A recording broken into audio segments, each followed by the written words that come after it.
Halo teman-teman semua, kembali lagi dengan saya Hesra Jayanti Saragi SPD, Angkatan 30, Kelompok 3, Pelatihan Dasar CPNS 2021. Pada hari ini kita masuk pada agenda kedua, yaitu etika publik. Etika publik.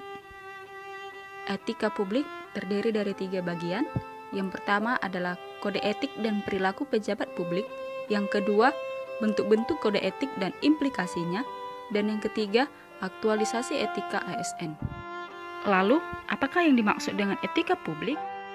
Etika publik adalah pencerminan tentang norma yang menentukan benar atau salah, baik atau buruk perilaku, tindakan dan keputusan dalam merumuskan kebijakan publik dengan tujuan menjalankan tanggung jawab sebagai pelayan publik.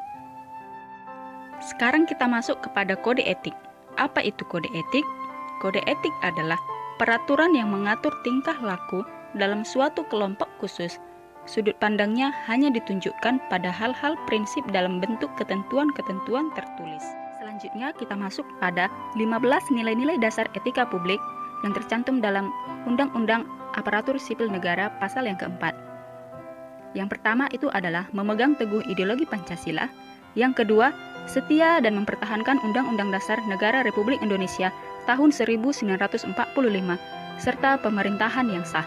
Yang ketiga adalah mengabdi kepada negara dan rakyat Indonesia.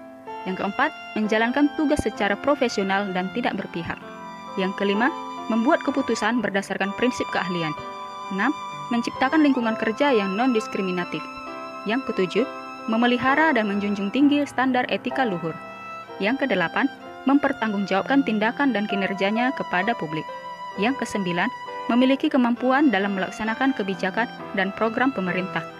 Yang kesepuluh, memberikan layanan kepada publik secara jujur, tanggap, cepat, tepat, akurat, berdaya guna, berhasil guna, dan santun. Yang ke-11 adalah mengutamakan kepemimpinan berkualitas tinggi. Yang ke-12, menghargai komunikasi, konsultasi, dan kerjasama. Yang ke-13, mengutamakan pencapaian hasil dan mendorong kinerja pegawai.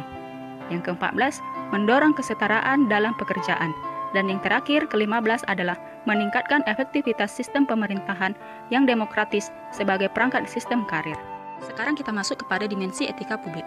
Dimensi etika publik terdiri dari 3, yaitu dimensi kualitas pelayanan publik, dimensi modalitas, dan dimensi tindakan integritas publik. Yang pertama, dimensi kualitas pelayanan publik. Artinya, moral dalam etika publik menuntut lebih dari kompetensi teknis, karena harus mampu mengidentifikasi masalah-masalah dan konsep etika yang khas dalam pelayanan publik. Selanjutnya, dimensi modalitas. Unsur-unsur modalitas dalam etika publik ada 3, yaitu akuntabilitas, transparan, dan netral. Yang ketiga adalah dimensi tindakan integritas publik. Integritas publik juga dimaksudkan dari pejabat publik yang sesuai nilai standar aturan moral yang diterima masyarakat. Integritas publik juga merupakan niat baik seorang pejabat publik yang didukung oleh institusi sosial seperti hukum, aturan, kebiasaan, dan sistem pengawas. Nah, tadi sudah dijelaskan 12 kode etik dan kode perilaku ASN yang tertulis dalam Undang-Undang ASN pasal yang kelima. Di dalamnya ada tentang konflik kepentingan. Jadi, setiap pegawai pemerintah harus menghindari adanya konflik kepentingan dalam pelaksanaan tugasnya. Demikianlah penjelasan secara singkat isi modul dari etika publik oleh Hesra Jayanti Saragi SPD. Terima kasih.